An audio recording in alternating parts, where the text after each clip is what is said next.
Hello and welcome live to New Delhi. You're watching DD India News Hour. I'm Gautam Roy and coming up in the next hour.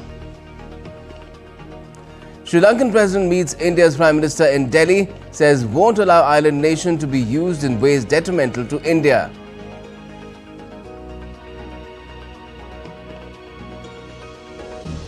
India's private sector growth is strongest in 4 months in December. HSBC India Composite Output Index crosses 60. Bangladesh Chief Advisor Mohammad Yunus says national elections could be held by the end of next year if reforms are implemented till that time.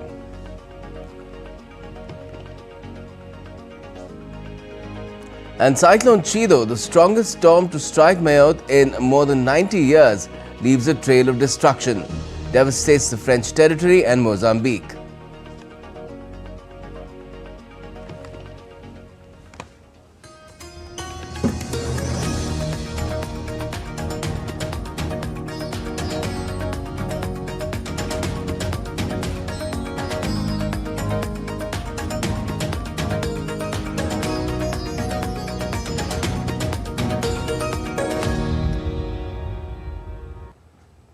Well, we've got some tragic news coming in from Europe to begin with.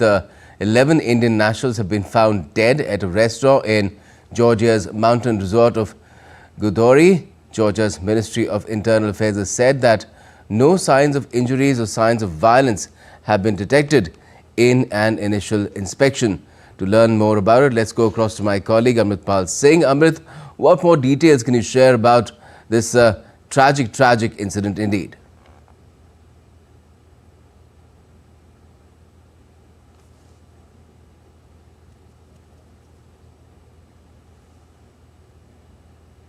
They were working in an Indian restaurant called Haveli in this place called Gudori, which is a mountain resort of Tbilisi, capital Tbilisi, and apparently they died due to suffocation. They worked in the restaurant and lived on the second floor. So they were in 2 bedrooms. There was a generator placed next to the bedroom. So apparently there was a carbon monoxide leak from the generator, and they died in their sleep. They suffocated in their sleep.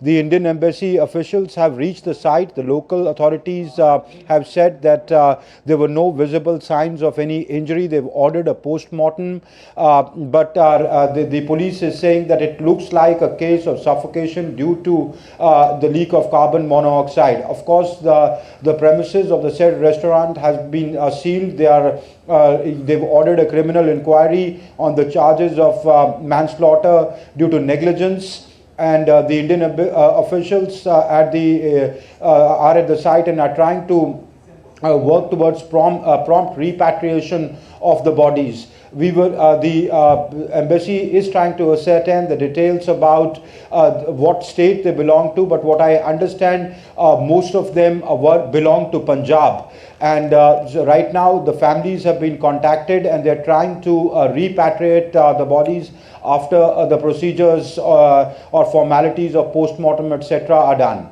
Gautam. Well, terrible state of circumstances there. We will share more as we learn through Amrit what other details are there to be shared. But for the moment, thank you so much for joining us, Amritpal Singh. Now, let's take a look at what happened today as Sri Lankan President Dissanayake first international visit, and that too to India, took place. In fact, Sri Lankan President met India's Prime Minister Narendra Modi in Delhi and clearly said that the island nation won't allow anyone to misuse its territory, which in ways will be detrimental to India. The next report by DD India's Amritpal Singh and Jessica Taneja brings us up to date on the day's developments. On Monday, Prime Minister Narendra Modi and Sri Lankan President Kumara Dissanayake held detailed discussions to deepen cooperation between the two countries in areas such as defense, trade and investment. Prime Minister Modi acknowledged the close interlinking of the two countries' security interests. हम दोनों इस बात से पूरी तरह सहमत हैं कि हमारे सुरक्षा हित एक दूसरे से जुड़े हैं। हमने रक्षा सहयोग समझौते को शीघ्र अंतिम रूप देने का निर्णय लिया है। The two leaders also agreed to expand cooperation in hydrography. Both countries agreed to cooperate in areas of maritime security, counter-terrorism, cybersecurity, smuggling and organized crime, as well as disaster relief and humanitarian assistance. Both leaders agreed on the need to continue to address issues related to fishermen in a humanitarian manner.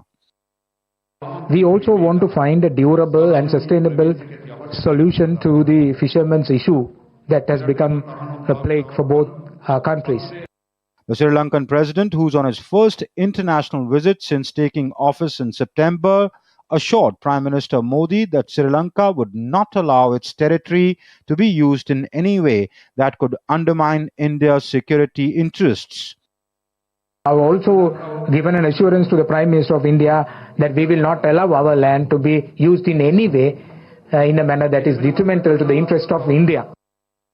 Both nations signed two memoranda of understanding, one a protocol amending the double taxation avoidance agreement and prevention of fiscal evasion, the other an agreement regarding training and capacity building of civil servants in Sri Lanka. India reiterated its commitment to supporting Sri Lanka's development. Friends, Bharat ने अब तक श्रीलंका को $5 billion की lines of credit और grant सहायता प्रदान की है। श्रीलंका के सभी 25 जिलों में हमारा सहयोग है और हमारे प्रोजेक्ट्स का चयन सदैव पार्टनर देशों की विकास प्राथमिकताओं पर आधारित होता है। President Dissanayake, who arrived in Delhi on Sunday, was accorded a ceremonial welcome at the Rashtrapati Bhavan. Sri Lankan President met with President Draupadi Murmu. He will attend a business event in New Delhi to promote investment and commercial links between the two countries. The Sri Lankan President will also visit Bodh Gaya during his stay in India. With Jessica Taneja, Amritpal Singh, DD India. And briefing media persons in New Delhi, India's Foreign Secretary Vikram Misri said that Sri Lanka is an integral part of India's neighbourhood first policy and Sagar vision.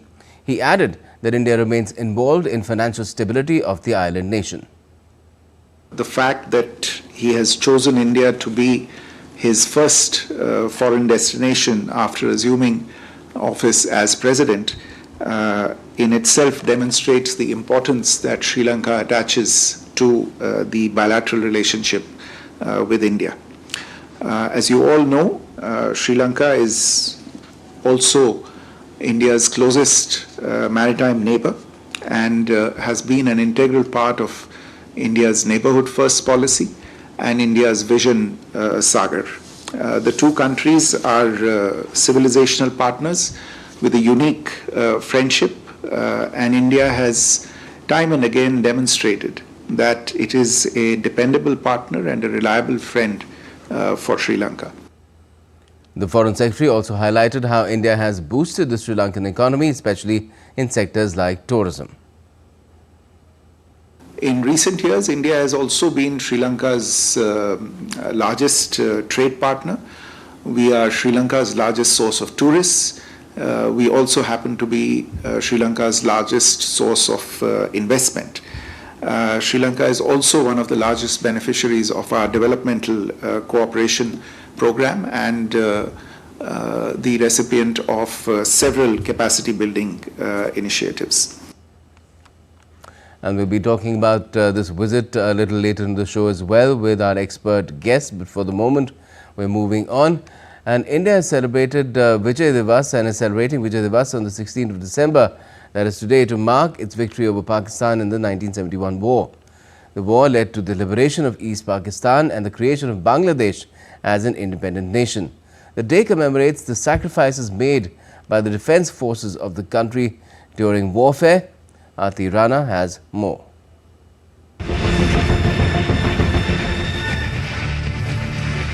December 16 marks a historic milestone for the Indian Armed Forces. It commemorates the exceptional sacrifice and triumphant victory of India in the War of 1971. The India-Pakistan War was triggered by the rebellion in erstwhile East Pakistan against Islamabad government. हमारी भारतीय सेना ने एक chicken neck जगह है Sialkot sector के अंदर जो कि जम्मू और छम के बीच में है वो पोर्शन वहाँ से उसको पकड़ने के लिए उस पर कब्जा करने के लिए हम लोगों ने हमारे डिवीज़न ने भी अटैक की तैयारी की और 4 तारीख को अटैक किया और उसको 6-7 तारीख तक हमने अपने कब्जे में लिया. Following the victory of the Sheikh Mujibur Rahman-led Awami League in the 1971 elections, the Pakistani army used force to influence the results, leading to an exodus of people from Bangladesh. This compelled India to intervene. The war started after Pakistan launched airstrikes on Indian Air Force stations on December 3, 1971. Following this, India decided to support Bangladeshi nationalist groups and launched Operation Trident. The war, which was short and intense, was fought on both eastern and western fronts.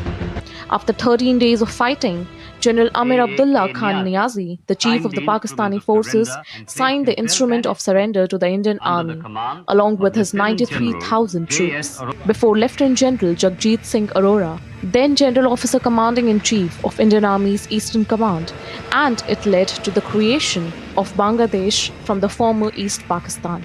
It was also marked the largest military surrender since World War II. Vijay Diwas celebrates the fearless vim and vigor of our Indian armed forces. It marks the greatest victory for the Indian armed forces and a defining moment in the history of Indian subcontinent. Aarti Rana's report for DD India. And India's President Draupadi Murmu led the nation in paying homage to the valiant soldiers of the 1971 war on the occasion of Vijay Diwas, which is celebrated on the 16th of December every year to commemorate India's historic victory over Pakistan. Through a post on X, the President said, and I quote, "On Vijay Diwas, I pay homage to our valiant soldiers who displayed indomitable courage during the 1971 war, securing victory for India. A grateful nation remembers the ultimate sacrifice of our brave hearts, whose stories inspire every Indian and shall remain a source of national pride." Honouring the unmatched gallantry of the armed forces, Vice President Jagdeep Dhankar also described the heroic valour and selfless sacrifice of the soldiers as a source of inspiration for every Indian, adding that the country will forever remain indebted to their service. Prime Minister Narendra Modi in his message said, and I quote, "Today on Vijay Diwas, we honour the courage and sacrifices of the brave soldiers who contributed to India's historic victory in 1971. Their selfless dedication and unwavering resolve safeguarded our nation and brought glory to us. This day is a tribute to their extraordinary valour and their unshakable spirit. Their sacrifices will forever inspire generations and remain deeply embedded in our nation's history." India's Defence Minister Rajnath Singh on Monday laid a wreath at the National War Memorial in New Delhi on the occasion of Vijay Diwas. Vijay Diwas is celebrated every year across the country on the 16th of December to commemorate the victory of the Indian Armed Forces in the Indo-Pakistan War of 1971. The Defence Minister paid homage to the soldiers on the occasion of Vijay Diwas.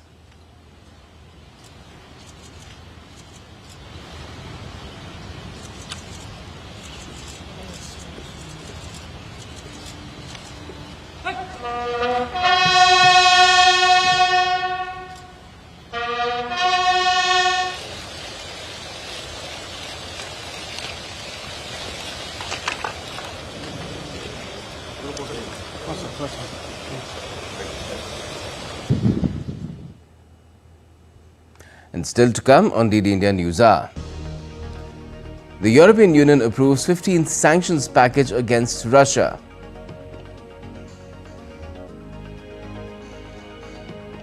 German Chancellor Olaf Scholz asks Parliament to clear the way for snap elections. And Bashar al-Assad denies planned exit from Syria, calls new leaders terrorists.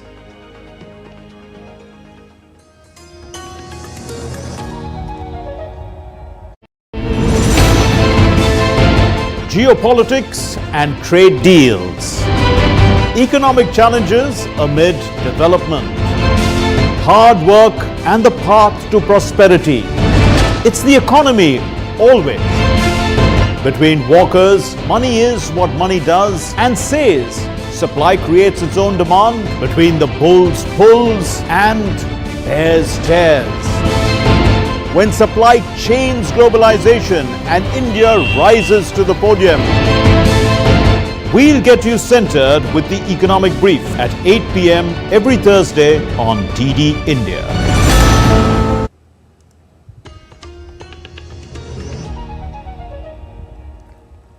Welcome back. You're watching DD India News Hour. I'm Gautam Roy.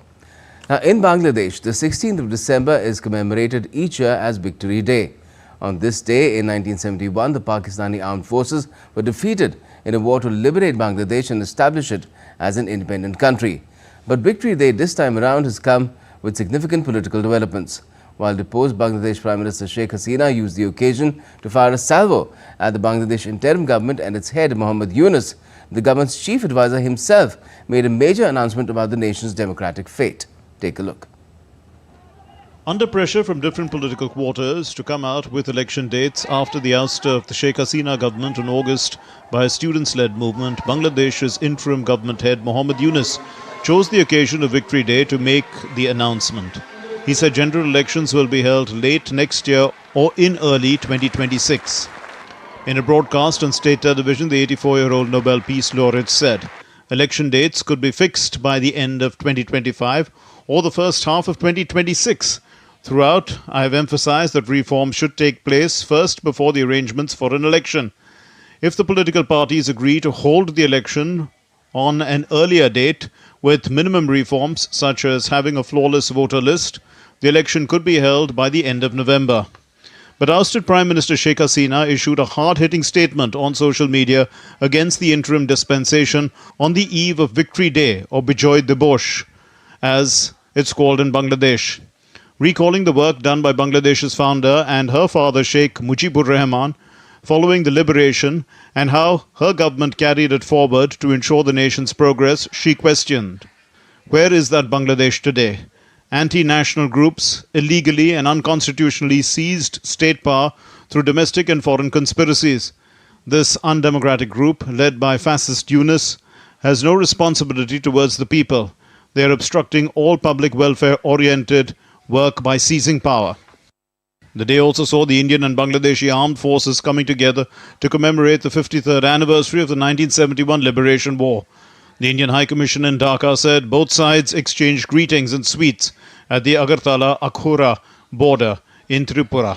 The day's events included a wreath-laying ceremony and the flagging of a cycle rally by the governor of Tripura at the Albert Ekka War Memorial. A felicitation ceremony was also held to honor Indian ex-servicemen and Veer Naris who participated in the Liberation War. Gautam Roy's report, DD India. Moscow said that Russian troops have pushed Ukrainian forces out of almost 4,500 square kilometers of territory this year and are advancing an average 30 square kilometers per day. Russian President Vladimir Putin said that Russian forces hold initiative on front lines in Ukraine. Meanwhile, Putin has accused the West of pushing Moscow to its red lines, forcing it to respond. Putin told a meeting of defense officials that Russia was watching the US developments and potential deployment of short and medium-range missiles with concern. He said Russia would lift all its own voluntary restrictions on the deployment of its own missiles if the US went ahead and deployed such missiles.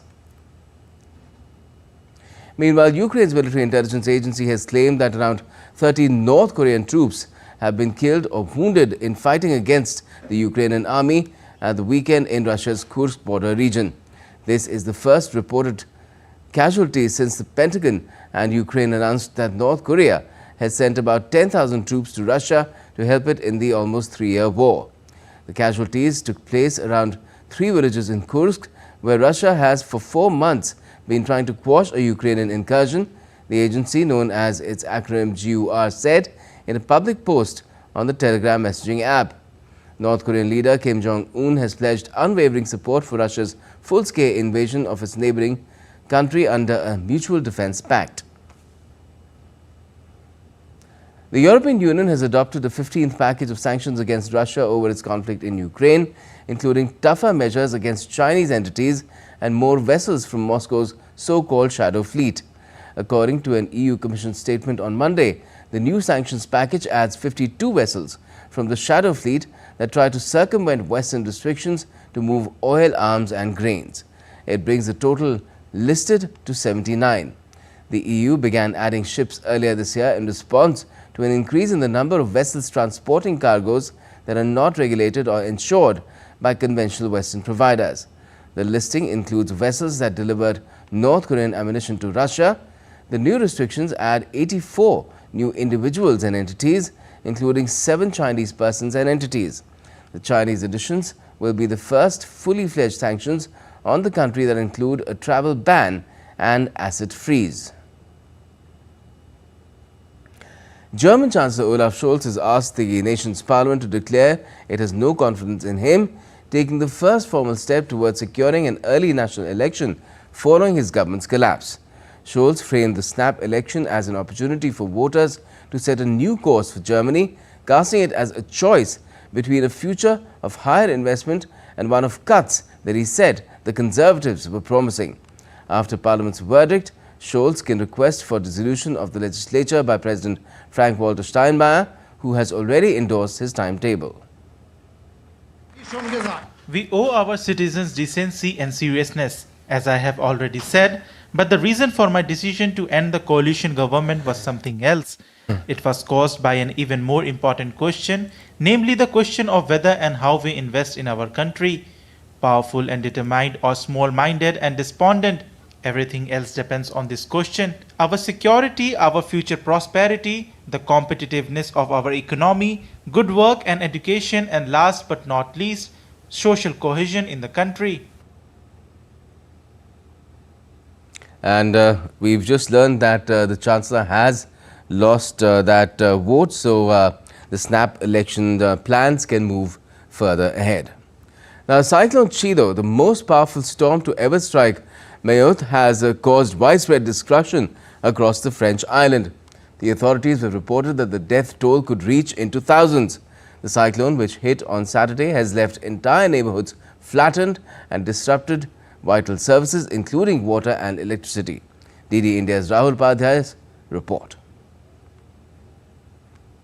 These are the visuals of a trail of destruction caused by the most powerful cyclone in nearly a century that hit the French Indian Ocean archipelago of Mayotte.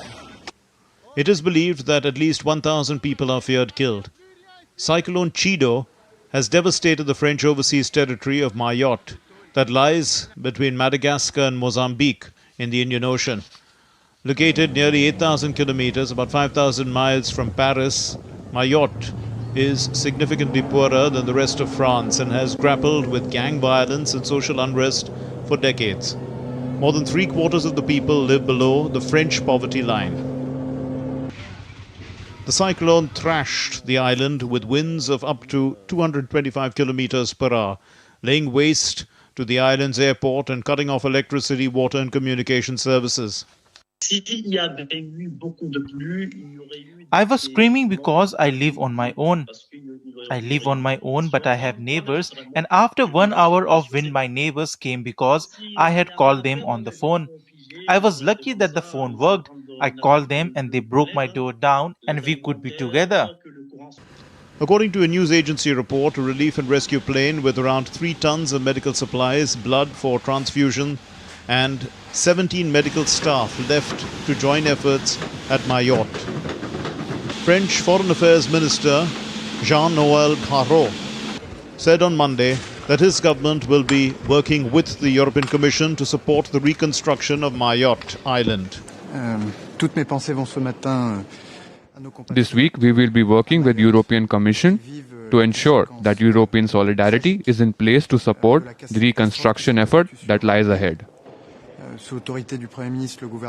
France's outgoing Interior Minister Bruno Retailleau arrived on the French Indian Ocean archipelago of Mayotte on Monday to monitor the ongoing relief work. Meanwhile, Cyclone Chido later hit Mozambique, causing more destruction. The UN OCHA warns 1.7 million people are at risk in the region. UNICEF is here on the ground working closely with our partners and in support of government to respond to the immediate needs of those impacted by the cyclone. But with a cyclone of this magnitude, additional support is urgently needed. The cyclone slammed into Mozambique's northern coastal provinces of Nampula and Cabo Delgado, damaging buildings and knocking out power in some areas.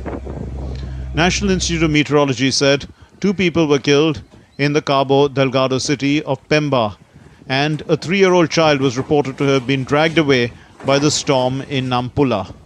Rahul Upadhyay's report, DD India. Now, after Syrian President Bashar al-Assad was toppled in a lightning offensive a week ago, regional and international powers are jostling for influence in Syria. Israel plans to expand settlements in the occupied Golan Heights, which has been denounced by several Arab nations. US and EU nations are sending their diplomats to Syria to assess the political and security situation.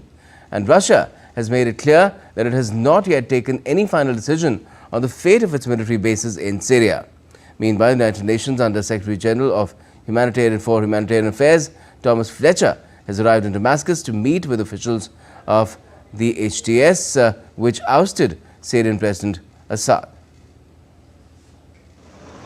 Calm is slowly returning to the streets of Damascus. Syrians were seen shopping on Monday morning at the fruit and vegetable market, and children streaming back to school for the first time since the dramatic overthrow of President Bashar al-Assad a week ago.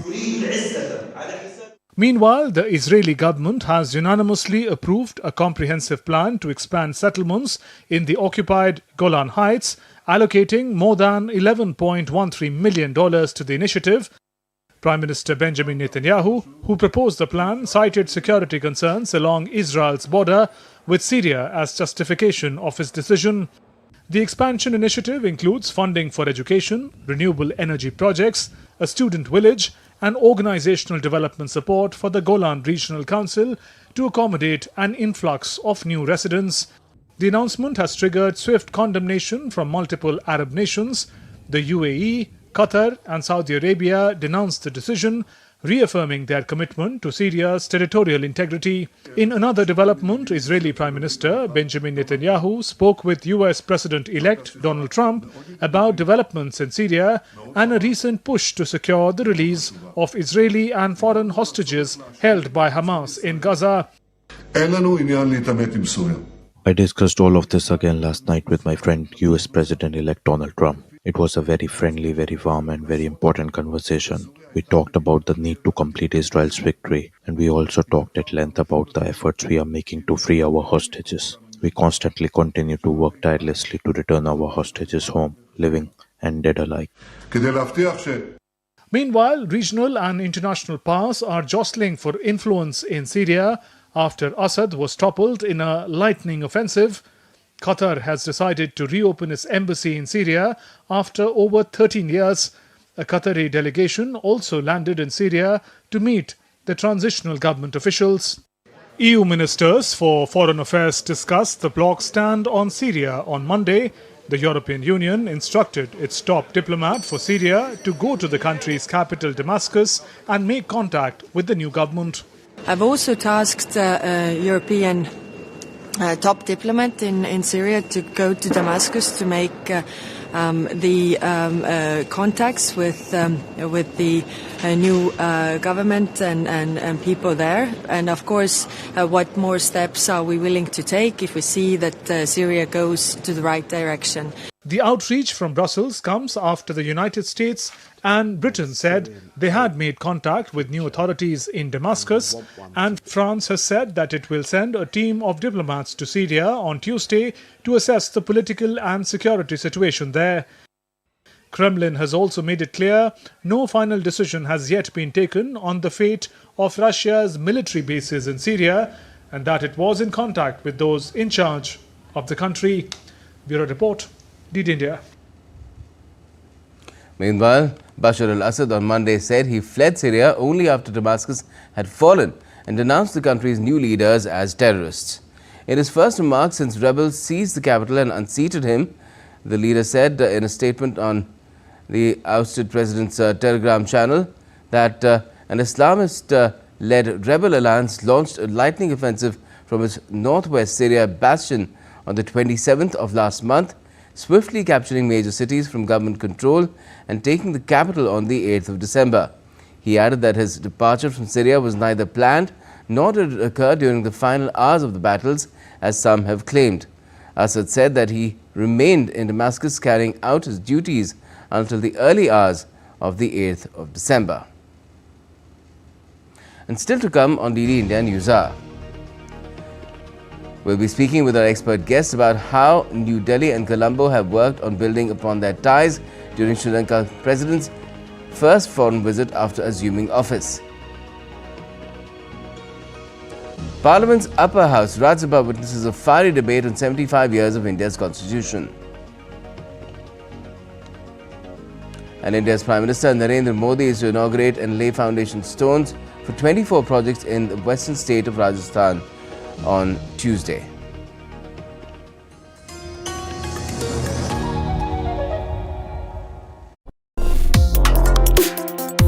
Complex issues, hidden agendas, twists and turns, strategic games. We think all dots are linked. We just need to connect them. Join me every week as I connect the dots to unravel hidden designs in statecraft, mysteries, and decode issues that matter to you. Watch Connecting the Dots with me at these times on DD India.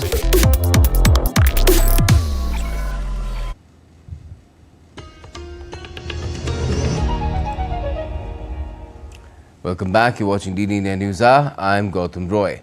Let's now talk about one of our top stories, which is about the visit of Sri Lanka's President Dissanayake to India, where he's held talks with Prime Minister Narendra Modi and has assured India that no inimical activity will be allowed from Sri Lankan soil, which goes against India by any other country or entity. And apart from that, the two leaders have discussed multiple ways to take the ties forward. Now, Ambassador Gurjeet Singh, former senior diplomat, joins us to talk about it. Gurjeet Singh, what do you first of all make about this first visit of President Dissanayake, his first abroad since he became the president of his country? Thank you for having me. It is indeed a great pleasure to have our close neighbor and friend, President Dissanayake from Sri Lanka, visit India as an India first option that he has adopted. Normally, Sri Lankan leaders always visit India first, but there is a tendency in some neighboring countries nowadays to avoid that. But we should be happy that President Dissanayake chose to abide by that tradition, more so because his own party traditionally had an anti-Indian view. So this is the most pragmatic decision that he has shown, and the few steps that he has taken towards India today see India taking many more towards the welfare of Sri Lanka. Yes, and his assurance, which is also part of the joint statement that the Sri Lankan territory will not be allowed for conducting any activity that is inimical to India by another country or any other entity. How significant is that, considering how there have been efforts to use Sri Lankan territory in the past to sort of spy on India and if not, other nefarious activities? So those efforts will not cease, and Sri Lanka's ability to stand up to them is what will be put to the test. But at least President Dissanayake has been forthcoming to reassure India that its security interests will not be trampled upon by his administration. Other than this, there are two other major concerns of India. The first is to have a level playing field for Indian economic interests in Sri Lanka's benefit. And the other one is to make sure that the constitutional provisions for the Tamil minority are actually implemented in a given time frame. So I think the security part has been put pen to paper, and now it is really to have more discussions and see that it is put into practice. And what tells us in the sense as to how India and Sri Lanka want to grow the relations which have always been given a very solid base by the two countries and were further reinforced during the time of economic hardship that Sri Lanka faced back in 2022. India is still playing a very constructive role there, isn't it? Indeed, the reality of geoeconomics and the reality of Vasudev Kutumbakam, I think both came through in 2022 when Sri Lanka was in dire straits and India came to its rescue in an open-hearted manner. If India had not come up with that mix of financing of about $4 billion, the Sri Lankan recovery would have been severely impeded. Today, Sri Lankan economy has recovered because of that support that India gave, and India marshaled other donors as co-chair of the committee of lenders. So therefore, India's role has been as benign as possible as it can to a younger brother. And therefore, this I think is something the Sri Lankan people and the Sri Lankan government understand, despite the JVP's traditional antipathy to India. So in power, in government, the JVP, which is a part of the NPP, is showing greater pragmatism than ever before and recognizing that India played a critical role when other friends of theirs were actually silent. And I think that is well appreciated. Right, and the joint statement also has a lot of indications, apart from the fact that there were two MOUs that were concluded, that partnership with India stands Sri Lanka in very good stead where its future is concerned, not just because India is converting lines of credit to these grants, but also because India promises so much more for Sri Lanka in terms of its development of energy security, of connectivity, of tourism, of so many other needs, everyday needs, digitization, such as digitization that Sri Lankans might have. Indeed, the array of things that you mentioned shows the diversity and depth at which India and Sri Lanka are engaging. Now the issue is that development cooperation is at the core of a trustworthy partnership, and India has done perhaps more than its share, but it will not step back. The problem is that the Sri Lankan economy is yet not in a position to undertake more debt. So India's effort to convert two LOCs into grants is a step in reducing their debt stress. In the joint statement, it also says that it is now time to move from debt instruments to an investment-led approach. And I think that is where the President Dissanayake's meeting with Indian CEOs will perhaps hold him in good stead, because India and Sri Lanka have an FTA between them.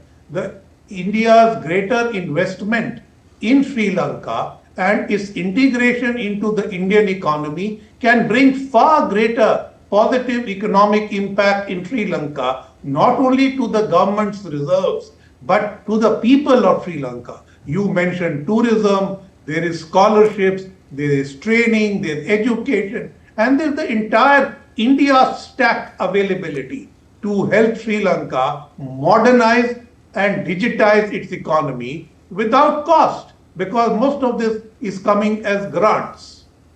Yes, and there is, of course, the possibility of framework agreement on defense cooperation as well. This is an area which can stand in good stead for both Sri Lanka and India. And do you feel that we will see more progress being made in the coming days on this front? Undoubtedly, Mr. Roy. When you started by asking me about the fact that the defense side, our security interests were guaranteed by the president, I think the next step is to have this comprehensive defense agreement. But India is not working only bilaterally. India also wants to have Sri Lanka share its view of the Indian Ocean. You know, the Sri Lanka is the current chair of IORA. India will be the next chair. We are both members of the Colombo Security Conclave, to which now Mauritius and Bangladesh have been added. So I think we are creating a regional perspective and giving Colombo an equal place in it. Please see that for the Colombo Security Conclave, India has proposed that the Secretariat be housed in Colombo.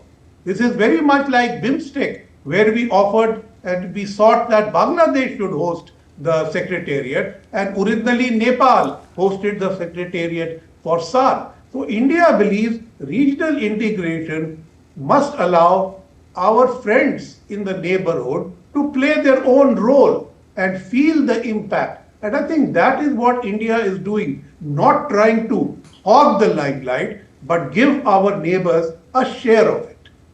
And what do you make of how the issues that usually lead to some friction when they come up in talks such as fishermen and reconciliation were handled this time around in the meeting between the leaders? So, I think there are two kinds of issues. One, there is the constant friction between fishermen, which the Sri Lankans say have intruded into their waters. I think we need to look at a more humane treatment for them and perhaps work out some ways in which there could be joint fishing efforts and fish processing so that people on both sides of the Park Strait have an economic benefit instead of always letting loose each other's coast guard on each other's fishermen. The other thing is that the level playing field for Indian entrepreneurs and business must truly be level. There should be no favoritism to others and discrimination against Indians, because Indians are not state-led entrepreneurs. They are private entrepreneurs. They will come if you provide a good business ambience. And that is what, by helping Sri Lankan economy's recovery, we are helping them to do. Certainly, and let's hope that this sort of cooperation moves forward in the coming days. Thank you so much for joining us and talking about it, Ambassador Gurjeet Singh. Now, the two-day discussion on India's constitution, a glorious journey of 75 years, went off with a direct face-off between the two national parties. The debate was initiated by Finance Minister Nirmala Sitharaman, while Leader of Opposition in the Rajya Sabha, Mallikarjun Kharge, led the opposition's offensive. DD India's Anil Thomas has the details. Nirmala Sitharaman opened the debate on the glorious journey of 75 years of the Constitution in Rajya Sabha. She slammed the previous governments and accused the Congress party of prioritizing family over democracy by suppressing freedom of speech and using constitutional amendments to consolidate power. She stressed that the Indian Constitution has stood the test of time. Post-Second World War, nearly 50 countries, in fact over 50 countries, had become independent and they had their constitution written, but many have changed their constitutions, not just amended them, but literally changed the entire feature of their constitution. But our constitution has stood the test of time, of course yielded itself to very many amendments. The Union Finance Minister red-flagged the license quota raj of Congress rule, which ruined India's economy. She questioned the role of the Congress in India's economic growth. 4 decades of patronage of socialist ideas and policies came to hardwire Indian politicians, bureaucrats, intellectuals, and even business people in ways that made a swift march to a market economy politically challenging. That's the reality of the policy of the Congress party, which they themselves came. We've reformed the country. They baggaged the country in 50 years, and later they wanted to claim that they are reforming and bringing prosperity to this country, which is not true. Leader of Opposition in the Rajya Sabha, Mallikarjun Kharge, emphasized that all must adhere to the Constitution and its preamble. The party also gave women the right to vote long before several other nations. जब बहुत से शक्तिशाली देशों ने universal adult franchise नहीं था, महिलाओं को वोट का हक नहीं था, तब भारत में महिलाओं के समेत सभी को यूनिवर्सल अडल्ट फ्रेंचाइज का अधिकार अगर किसने दिया, वो कांग्रेस ने दिया, संविधान ने दिया. Union Petroleum Minister Hardeep Singh Puri slammed the earlier Congress governments while speaking in the Rajya Sabha. He claimed that Dr. B.R. Ambedkar opposed the Article 370, advising Sheikh Abdullah to not isolate Kashmir from India. What should have been a transitional provision ended up assuming a permanent character for nearly 70 years because the Congress lacked the courage to act. Rajya Sabha is also likely to see high-octane sessions as the discussions will resume on Tuesday. It comes as the Lok Sabha, after 2 days of spirited discussions, wrapped up its debate on the Constitution on Saturday. Anil Thomas, DD India, New Delhi. India's Prime Minister Narendra Modi will be in Rajasthan on Tuesday on the occasion of the first anniversary of the BJP government in the state. To mark the occasion, the PM will be initiating and inaugurating 24 central and state projects in the state worth 463 billion rupees, one of which is aimed at linking 11 state rivers so that it becomes a water surplus region in the coming days.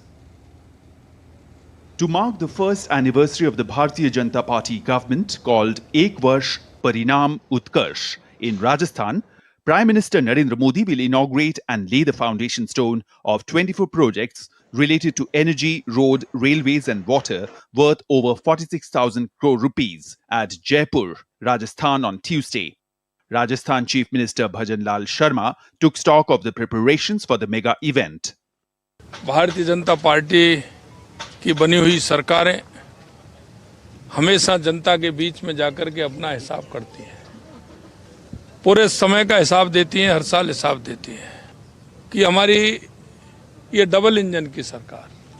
During the program, PM Modi will inaugurate 9 projects worth more than 11,000 crore rupees, which include 7 central government projects and 2 state government projects. He will also lay foundation stones of 15 projects worth more than 35,300 crore rupees. Prime Minister will lay the foundation stone for construction work of the Ramgarh Barrage and Mehelpur Barrage and system for transfer of water from Navnera Barrage to Bisalpur Dam and Isarda Dam through aqueduct on the Chambal River at a cost of over 9,400 crore rupees.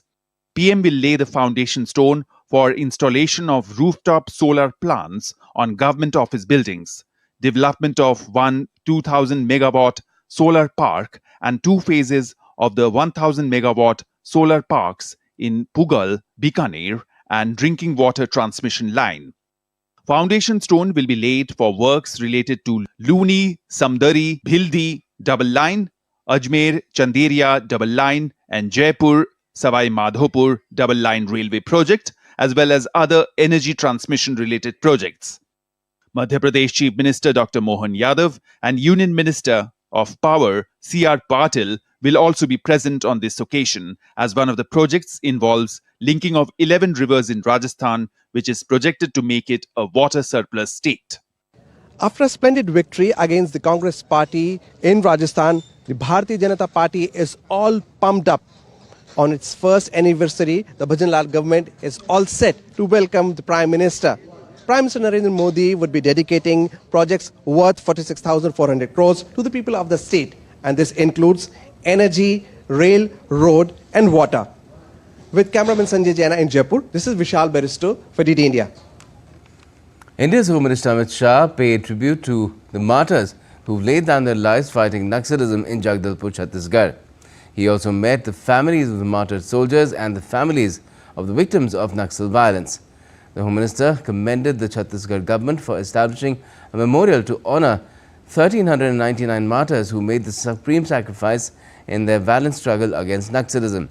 Amit Shah highlighted the current Chhattisgarh government, since its formation last year, has been steadfast in its commitment to eradicating Naxalism. Chhattisgarh प्रशासन ने जब से यहाँ सरकार बदली है, निजाम बदला है, ये उपद्रव जो नक्सलियों का है, इसको निर्मूल करने के लिए संकल्प लिया है. तीनों मोर्चे पर 270 से ज्यादा लोग मारे गए हैं नक्सली, लगभग 900 लोग अरेस्ट हुए हैं और 600 से ज्यादा लोग सरेंडर हुए हैं. और मैं आप लोगों को आश्वस्त करना चाहता हूं कि 31 मार्च 2026 के बाद दंतेश्वर की भूमि पर नक्सलवाद के नाम पर एक भी बूंद लहू नहीं बहेगा. इसका आप भरोसा मानकर चलिए, हम इसको समाप्त कर देंगे. North India is experiencing a severe cold wave with minimum temperatures dropping to 3 degrees Celsius in Delhi NCR. Punjab, Haryana and Uttar Pradesh. Dense fog has enveloped the national capital, exacerbating cold conditions. The cold wave is expected to persist throughout the week. The Commission for Air Quality Management on Monday reimposed GRAP 3 measures after a sharp rise in pollution levels across Delhi NCR. Diesel-powered commercial vehicles would not be allowed to enter Delhi NCR under GRAP 3, and most importantly, all schools will now shift to a hybrid mode for children up to 5th standard. Meanwhile, cold wave conditions are expected to continue in Kashmir Valley till the 20th of this month, after which light snowfall is expected over high reaches with the start of harsh winter period. Let's now look at some other stories making news as well. India and Moldova signed a memorandum of understanding to exchange information on training programs for diplomats. The MOU was signed by Rajkumar Srivastav, Dean of the Sushma Swaraj Institute of Foreign Services, and Anna Taban, Ambassador of Moldova to India. The National Council of Educational Research and Training, or NCERT, has announced the 20% slashing in textbook prices for classes 9th to 12th to be effective from the upcoming academic year.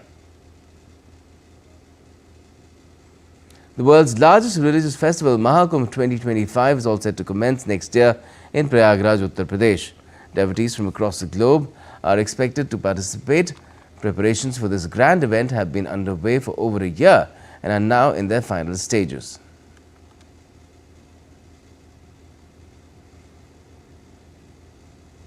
In Nepal, the Garhi Mai Mahotsav, the world's largest annual sacrifice festival, drew over 2 crore devotees this year to Bariapur near the Indo-Nepal border.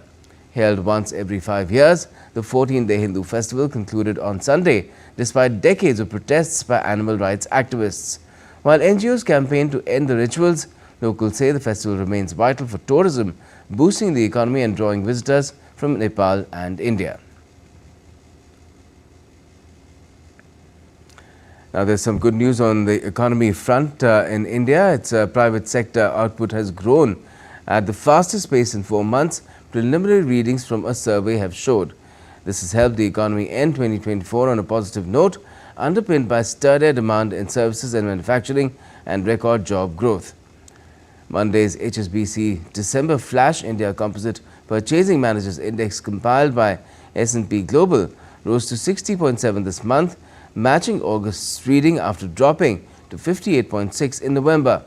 The 50 level separates growth from contraction, and the business activity index has been above 60 in all but 3 months this year. A strong rise in demand was mainly reflected in the PMI for the dominant services sector, which rose to a 4-month high of 60.8 from 58.4 in November, while the index for manufacturing was 57.4, up from 56.5 last month. Both manufacturing and services posted a new peak for employment generation as well.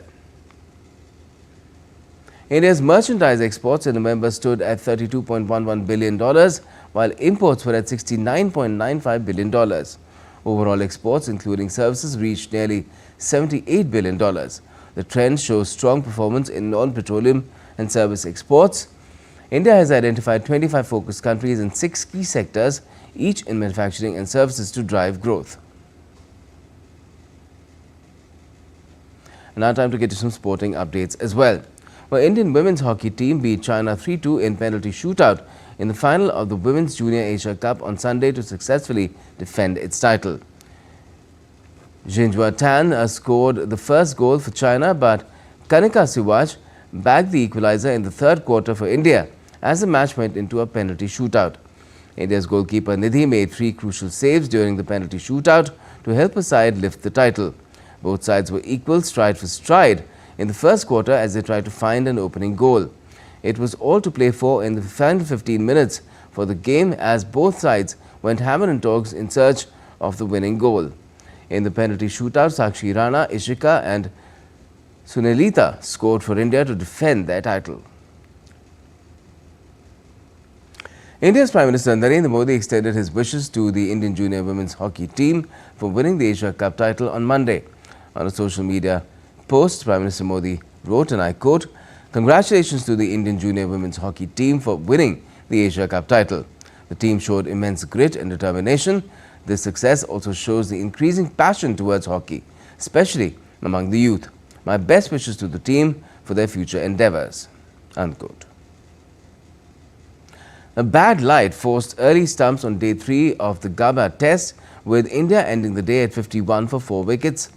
Earlier, top knocks from Travis Head and Steve Smith propelled Australia to 445. Australia dominated the proceedings and comfortably got an upper hand over the Indian bowlers. The Aussie duo put on a 241-run partnership as Australia went past 400 against India for the first time in a home test since 2015. Jasprit Bumrah was the only bowler who troubled the Aussies, picking up 6 wickets. India then started their innings on a bad note, losing early wickets, with Mitchell Starc taking 2, while Pat Cummins and Josh Hazlewood taking a wicket each. KL Rahul is unbeaten on 33 runs at stumps. Now, India's public broadcaster Prasar Bharati has recently launched Waves, entering the field of OTT platforms. Waves provides a complete infotainment ecosystem to digital media and OTT audiences. If you want great content for free, then download Waves today. And that's all we have for this edition of DD India News Hour. But let us know your thoughts on the news of the day. And for those on the go, you can get all the latest news and updates from India and across the world on DD India's mobile app. It's available on both Android and iOS. You can scan the QR code on the screen and download the app right away. And we'll be back with more news as it breaks here on DD India. I'm Gautam Roy, and from all of us here in Delhi, thanks for watching DD India News Hour.